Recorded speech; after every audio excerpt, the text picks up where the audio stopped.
Welcome again to the Plebstyle YouTube channel. You are watching the Ultimate Guide to Steel Wallets, Part 2, Material. Let's discover how the right material can make all the difference in protecting your Bitcoin.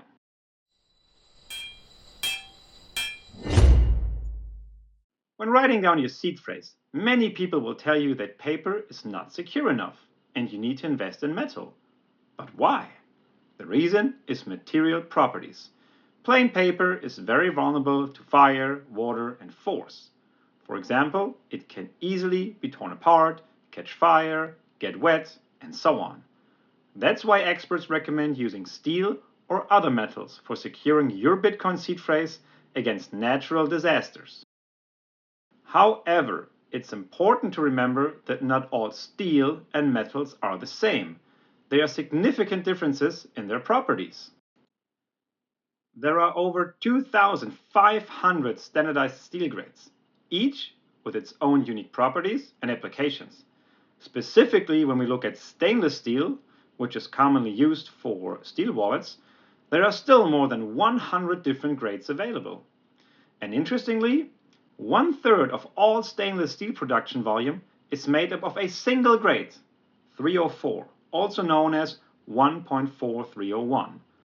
While this 304 steel is common and widely used due to its versatility and affordability, it's not necessarily the best choice for a steel wallet. It's an inexpensive all-rounder, but does not offer the highest level of protection you might need for securing your Bitcoin seed phrase. Today will be all about material properties. We'll start by looking at marketing promises and how you can put them to a test. Thanks to standardization, you can verify the protection level of your steel wallet. So don't trust, verify. We will also be looking at publicly available scientific data. We will teach you how to read different indicators and enable you to verify the strength of your steel wallet, just like you can verify the Bitcoin code. We will start with force, which is mechanical stress, heat, the combination of heat and force as the worst case scenario in a house fire, and also corrosion. So let's take a look at some real marketing statements. The following statements are real-life examples taken from various websites. As you can see, most of the time stainless steel or titanium is used. The question is, which one? Not which is it, steel or titanium, which stainless steel is it? Which titanium is it? I want to know. We've just learned that there are numerous different grades out there. This very basic information, stainless steel or titanium, is not really helpful. Okay, now we have something called aerospace grade titanium. This only roughly narrows it down for an expert. One main property for aerospace applications is a good strength to weight ratio. Titanium is lightweight, so its overall strength is not necessarily higher than other metals. And finest stainless steel, that's just a marketing slogan. When we look at extremely resistant, okay, against what? Compared to what? I mean, I can call anything extremely resistant if I want to. Oh boy, indestructible. That's a flat-out lie. I personally can destroy any steel wallet with things I have at home. High quality, well, who isn't selling high quality and premium products these days? Ooh, aerospace aluminum alloy. Again, aerospace. Sounds great, but aluminum is a very bad choice for a steel wallet. It's extremely vulnerable to heat.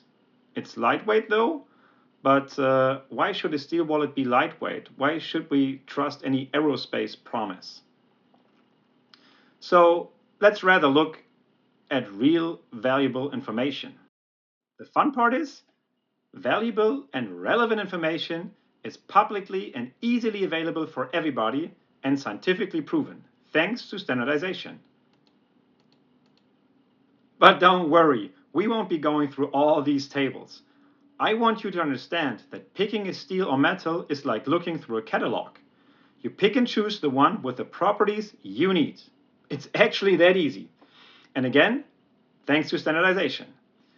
So if you know what metal is used, you can read its properties like open source code and verify yourself if it's good or not. In this video, we will teach you what you need to know and what to look for. I have been talking about standardization a lot, so let's find out what it's all about. Standardization enables you to verify instead of blindly trusting what manufacturers tell you. The purpose of standardization is to establish uniform specifications and criteria to ensure quality, compatibility, efficiency. Not only across products, but also services and systems. And it's all done for the benefit of the public. And this is the most important part. If you know the standard, you know exactly what's going on. Let me give you an everyday example. Let's take the standard EN ISO 216. What? Also known as A4. Oh. So this one describes the size of an A4 paper. Just imagine a salesman that is telling you, our paper is the very best. It can fit in every printer. It has the exact measurements of 297 times 210 millimeters. We've measured it twice. It's the best. Buy our product. Wow. Well, your face wouldn't look like this. It would more look like this. And this is also my face when I hear companies talking about their steel, because I know it's standardized and I know whatever it's said, it's the standard and nothing special. Remember the tables I've quickly shown you in the beginning? Well, there's a huge amount of indicators we could be looking at. Today, we'll be looking at the most relevant ones that define the security of your steel wallet. To start with, we'll be going through some educational content about elastic and plastic deformation. Let's start with an example of a rubber band. So we take a rubber band and then we pull it, so we put some tension on it and we let go again. What happens? It goes back to its initial state and we call that elastic deformation. So if we pull stronger and let go again, we notice, oh, it's wider than it was before. So there's some kind of permanent deformation that happened. And in material science, we call that plastic deformation. Elastic and plastic deformation occur in metals and steel as well. They're not as easily visible as it is with a rubber band.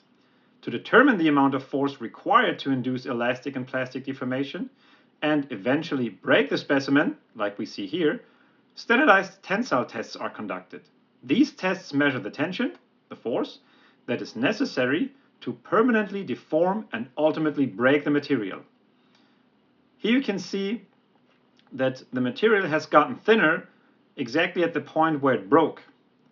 And this phenomenon happens right before the material breaks. The effect is called necking. We'll get into that in the next slide. The outcome of those standardized tensile tests is this stress-strain diagram. They are commonly used and you can find them pretty much everywhere in material science. But don't be scared, this is a lot easier than it looks like. I will guide you through this step by step. Let's start with the axis first. So here we have the stress axis. This is the force per area. So with a standardized specimen, this is basically the force. And on this axis, we have the strain in percent, which is the level of deformation in percent of the specimen. So to make it easy, let's take a look at the rubber band example again. So we're down here on the initial state, and I put tension on the rubber band. So I'm moving up this line. And to a point, if I pull harder, I will have a permanent deformation. I will get this crazy pattern and move, as you can see it here, in the area of plastic deformation. And elastic deformation will always be a straight linear line.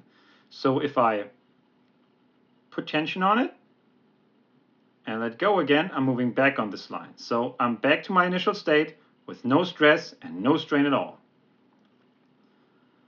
So once we move past this yield strength, it's called, so once we move past this point where we go from elastic deformation to plastic deformation, something strange happens with the material. And this is something just to keep in mind for later.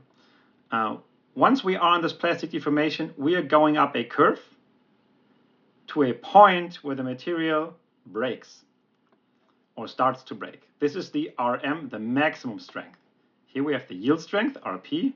RM is the maximum strength. And once we hit this point, this necking process I just talked about happened. So the specimen will get thinner in the middle and boom, break. And this happens really fast and is really loud. I've been there, I've done that. I've been in the laboratory and I've been doing those things. This is really, really loud. But it's really fun to watch. So going back here, we see that we have two values here. And the question is, which one is the right one? Is the maximum one the right one? Or is the one the right one where we start having permanent deformation? And the answer is the yield strength right here. Why? Because we don't want to have any damage on the seed face, because any permanent damage can mean that we cannot read the seed face anymore. And also this is the reason why stamping is so much better than engraving, because stamping goes deep into the metal, engraving only scratches the surface. So if you engrave, you really cannot move anywhere up this plastic deformation curve because your seed face won't be readable anymore. But if you stamped it in deep enough, you might get lucky that you can still read your letters and words and numbers you've stamped in the metal. So stamping is always more secure than engraving for that exact reason. So let's take a look at a summary of what we've just talked about. So RP is an indicator of the material's ability to withstand stress without permanent deformation, because we want to have our seed face safe. This is the indicator we will be looking at. A higher RP value, so just imagine this line being longer, all the way going all the way up here, and then this plastic deformation curve starts.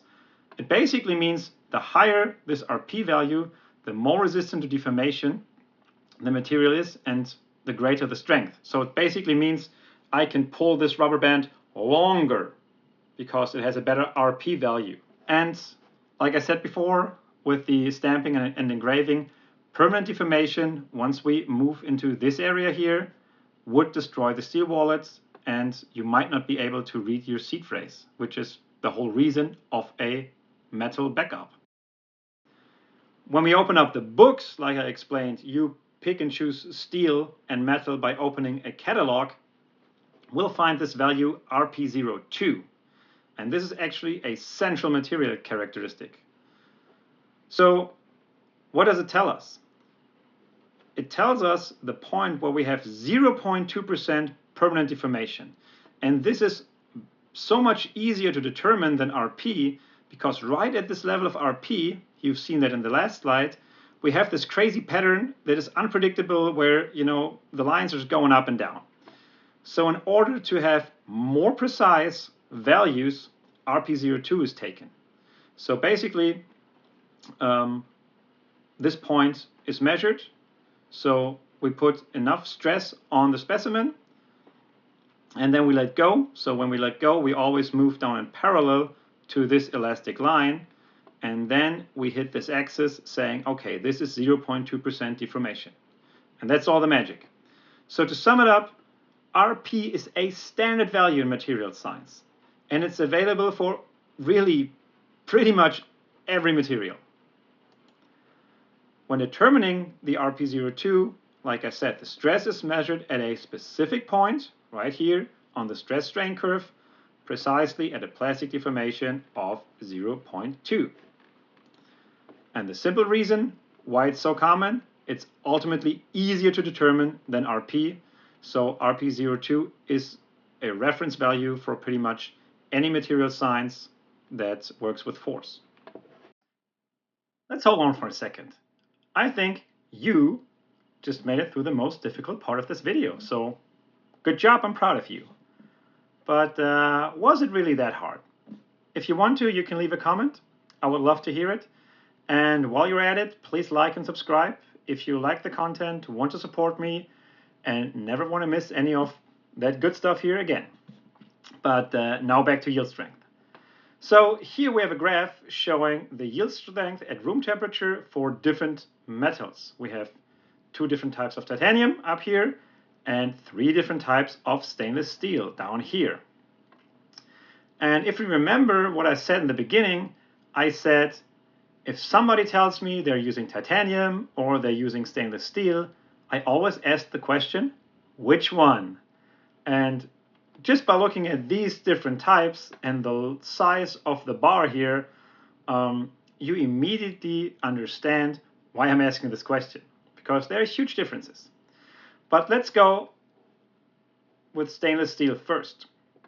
So we have the most common stainless steel, the 304. We have a 316 steel, and we have a 316 Ti steel. This steel has been introduced by us, by Plebstyle, to the market. 304 and 316 are common grades of steel that are used for steel wallets. Just like, for example, titanium grade 2 is a typical grade of titanium used for steel wallets. But now you could say, hey, wait a second, you introduced something that's not really better than the rest. It's just slightly better, maybe 5%. Yes, it is, that's correct. But this is not the indicator where things get different, where 316 Ti shows its strength. Still, it makes sense to be in this range, and I will tell you why. Because the material needs to be soft enough to stamp in letters. Because you need to get in the area of plastic deformation, because you want to see that letter W permanently, not just the stamp bouncing back up and barely scratching the surface. So it needs to be soft enough in order to stamp in letters. And titanium grade 2 has a higher yield strength, so it's often used for some kind of metal plates where you have some kind of coating system where you just stamp in a dot. So this is still soft enough for stamping dots. A dot has a much smaller area, so it's much easier to stamp it in. So this difference in yield strength doesn't really matter, because we reduced the area of what we are stamping in. And now you're asking the question, okay, what about grade 5? This is 4 times stronger than stainless steel here, and 3 times stronger than titanium grade 2. So what's the deal here? Yes, this will break your stamps. If you just use regular stamps and not really specialized stamps for that, it will break your stamps. So you might ask, why are we looking at titanium grade 5 if this will break my stamps? The answer is quite easy, because you can use it to strengthen your entire steel wallet.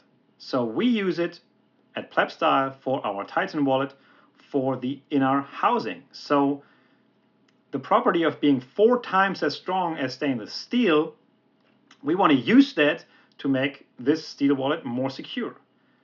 For the seat disc, for example, we're using 360 Ti as well for the base body. And we were the ones to introduce that to the steel wallet industry because of a certain property we're not seeing here, and it's called high temperature strength. But we'll get there. I am well aware that I am throwing a lot of information at you in a very short period of time. That's why we made a matrix for you here. You cannot see the matrix yet. We will be developing it together. So with every new indicator that we're talking about, we just talked about yield strength, this matrix will fill with a new category. All the data is based on data sheets. It's all scientific data in materials science. So if you want to verify the data I'm showing you, you can do it yourself. It's really easy. Go to Google, type in datasheet, also add the type of metal you're looking at, like titanium grade 2 or 304 steel, and you will find all the information you need to verify that the information in this matrix is 100% correct. So let's take a look at the 6 different types of steel wallets right here we want to compare. So first, we will be looking at the Titan wallet by Plebstyle. This is the one we just talked about. Also, we have a different product. This is the TerraSteel wallet. This one is completely made out of 316 steel, and this is a capsule wallet. If you're not familiar with the term capsule wallet, please take a look at part 1 of this guide. You will find the link in the description. And here we have 4 different types of steel wallets. We choose this combination of type and material because they are very common to find on the market. So we have the capsule wallet made out of 304 steel. We have a steel plate also made out of 304 steel. This is basically the cheap version you get on Amazon. We're looking at a titanium capsule made out of grade 2 titanium and a titanium plate also made out of grade 2 titanium. So let's look at the data and the first category. So the first category is extreme forces, and our indicator is the yield strength RP02. And here we're differentiating between different areas, especially because we are looking at many capsule wallets. We have an outer housing, maybe an inner housing, maybe we have caps, maybe we have a seat. And here you can see all the values from the data sheet. If there's nothing there to protect, so if there's no outer housing or inner housing, like on a regular steel plate, the value here is 0. Again, you can verify all the values you see here for yourself. And we made a rating based on this data, a star rating. So when looking at extreme forces, for example, the Titan wallet takes the lead with 5 stars, and a titanium capsule made out of titanium grade 2 gets 4.5 stars because the yield strength is quite high at room temperature. And this is how it goes. The steel plate takes last place because there's no additional shield to protect it. And the stainless steel is not as good as the others. The next indicator is heat. So regarding the indicator heat, again, we're lucky because there are standardized fire tests. And the unit temperature time curve you see here is the European standard. There are other standards across the globe, but they are extremely similar. So everything you see here is 100% comparable. Just a fun fact on the side, the name for it in German is Einheitstemperaturzeitkurve. So you know. So basically what we're looking at are uniform scenarios for fire tests. They are standardized, and there's even a formula for it, for this unit temperature time curve. So it makes it really easy to work with. Let's zoom in to take a closer look and a deeper analysis. What you can see is that the rise in temperature in the beginning is really high and gradually slows down. So in case of a fire, this, but even more important, the smoke development, is the reason to grab your kids and leave the building immediately. Leave your belongings behind, even your hardware wallet, or you might pay with your life. But I digress. Let's take a look at the curve and start with a maximum value. It's 1100 degrees Celsius. Most, if not all, steel wallet manufacturers use this value and compare it to the melting point of their material to claim its fire resistance. What I want to make you aware of is this area of forming temperature in the metal industry. In order to press a raw metal part into shape, like this one, the part gets heated up to about 900 to 150 degrees Celsius, and then force is applied to get it into the desired shape. This has numerous benefits and is easier and cheaper than only applying pure force. So we should keep this in mind when we talk about fire and heat resistance. But first, let's look at our table regarding heat only and regarding the melting point. So let's add the category heat only to our table. We are comparing the max temperature of a fire being 1100 degrees to the melting point. And in general, stainless steel has a melting point of 1450 degrees. Of course, the Titan wallet has titanium in it, but we always look at the weakest link because we always want to be on the safe side. So, okay, all the stainless steel is working, and titanium typically has a melting point of 1660 degrees. So they all meet the requirements. For me, the real question is that a good and is that the real indicator? And we will be looking at this once we're combining heat and force. And that's what we're going to do next. Yep, let's dive in. So let's look at an absolute nightmare scenario, a real house fire. So this is where heat can or will meet mechanical stress, meeting force. And unfortunately, this happens more often than we all think. In Germany, statistically, every 2 to 3 minutes, there's a building on fire. So it happens more than we think. So if we have heat only, what we just looked at, it basically makes the material softer. If we have strong force, it damages or can damage the metal. What if we have both? Yeah, you guessed it. We have softer material, so we cause more physical damage. Just a couple of minutes ago, we looked at this exact graph. And I want to point out something, that we only looked at RP, the yield strength, at room temperature. But now things are getting hot and heavy. Let's take a look at that. So this is pretty much the same picture, but we added an additional axis with temperature. So what you can see is that the yield strength decreases as temperature increases. So the hotter it gets, the weaker the material gets. And let's zoom in on the bottom part to understand the differences between the different types of metal. Titanium grade 5 is somewhere out of the scale, but it will break your stamps if you try to stamp it. So this is not as important right now. Let's look at your seat phrase. So right here, we see a clear winner at room temperature and a clear loser at 550 degrees already. And this is titanium grade 2. Although this has the highest melting point compared to the stainless steel here, it has a bad high temperature strength. So it decreases in strength by more than 2/3. So it's only 1/3 of its strength is left at only 550 degrees. And if we look at the other metals, those 3 stainless steels, they are pretty much the same in the beginning, but at the end, there is a difference. And as you can see, 304, the cheapest one, is the worst one out of those stainless steels. But still, it's better than titanium grade 2, which is interesting. Here we have 316 steel. It has a little bit of a better high temperature resistance or high temperature strength.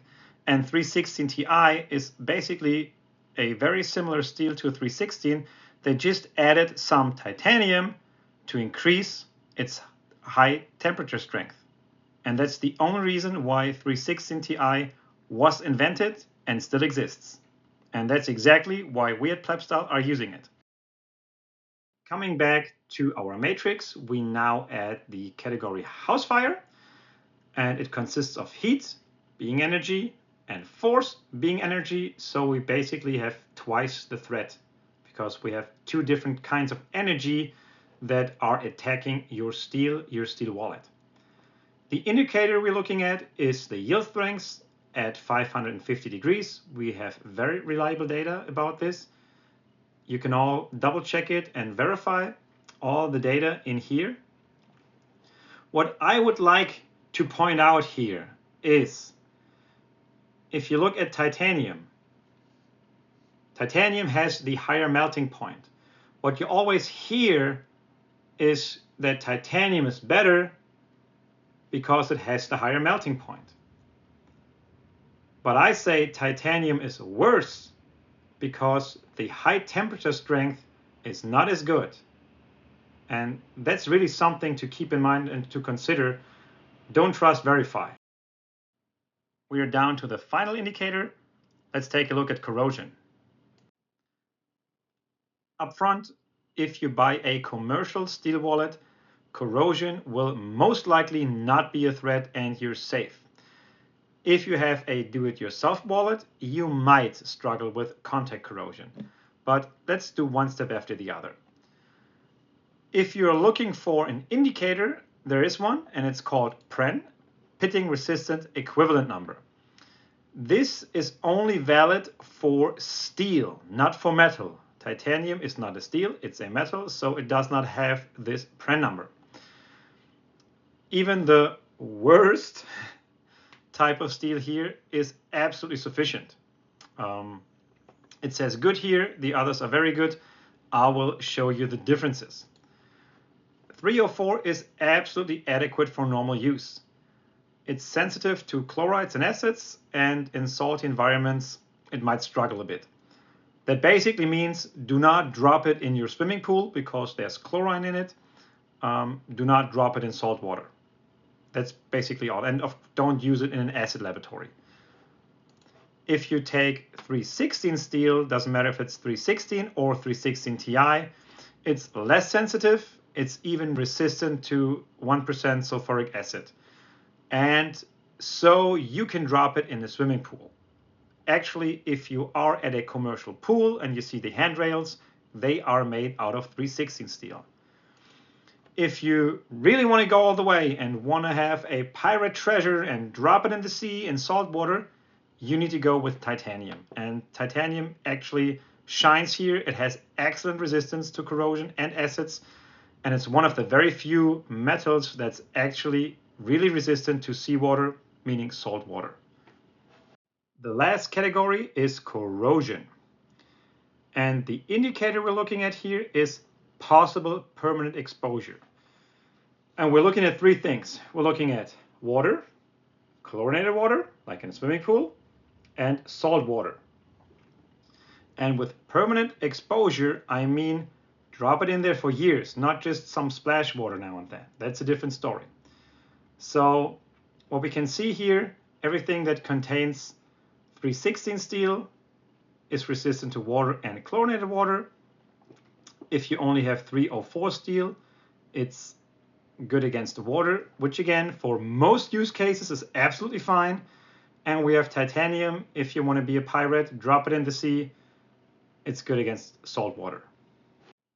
Regarding corrosion, there's one last thing I would like to talk about, and I call it the do-it-yourself steel wallet boating accident. It's perfectly fine to create your own steel wallet, to buy your own steel, to buy your own metals, and start creating. But you need to be aware of something called contact corrosion. So if you're mixing materials, this may occur. And this may occur even if you mix materials by accident. And what happens is that the less noble material will corrode. And the reason behind it is a so-called electrochemical voltage series. So it's an electrochemical effect. In the shipbuilding industry, however, this phenomenon has been exploited. So engineers who usually get a headache, they made use of this phenomenon so they can save a lot of money. And they call it a sacrificial anode. So on purpose, they put less noble material next to the propeller. Here's the propeller. To save the propeller from corrosion. Especially in salt water, you need very, very good metal, very high quality metal in order to not corrode. So, but with this little magnesium plate here, or maybe zinc plate, you can have a counter effect, because then this magnesium plate will sacrifice itself. It will corrode so that the propeller is fine, and we don't need this much high quality material on this propeller, and we can save a lot of money. So there you go. Some effects can be exploited. I just want to tell you, if you do your own steel wallet, just be aware of what you're doing. Don't mix materials. Just stick to the same kind all the way, then you're safe. We are already at the end of this video, the Ultimate Guide to Steel Wallets Part 2, Material. Please don't forget to like this video and please subscribe. More videos will be coming up, so stay tuned.